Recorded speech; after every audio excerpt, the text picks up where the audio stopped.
নাগোর্নো কারাবাখে Azerbaijan ও আর্মেনিয়ার মধ্যে নতুন করে সংঘাত শুরু হয়েছে। দুপক্ষের সেনাবাহিনীর মধ্যে ব্যাপক গোলাগুলি হয়েছে। এতে আজারবাইজানের একটি হেলিকপ্টার ভূপাতিত হয়। উভয় দেশের বেশ কয়েকজন সেনা সদস্যের হতাহতের খবর পাওয়া গেছে। আর্মেনিয়ান প্রধানমন্ত্রী নিকোল পাশিনিয়ান বলেছেন, আজারবাইজানের পক্ষ থেকে বিমান এবং কামান হামলা চালানো হয়। এদিকে আজারবাইজানের পক্ষ থেকে বলা হচ্ছে যে আর্মেনিয়ার পক্ষ থেকে তীব্র গোলাগুলির পর তারা পাল্টা পদক্ষেপ নিয়েছে। নাগোর্নো কারাবাখ নিয়ে দুই দেশের মধ্যে যুদ্ধ শুরু হয় ১৯৮০-র দশকে।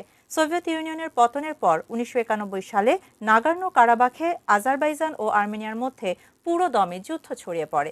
১৯৯৪ সালে অস্ত্রবিরতির আগে ওই যুদ্ধে প্রায় ৩০,০০০ মানুষের প্রাণহানি ঘটে।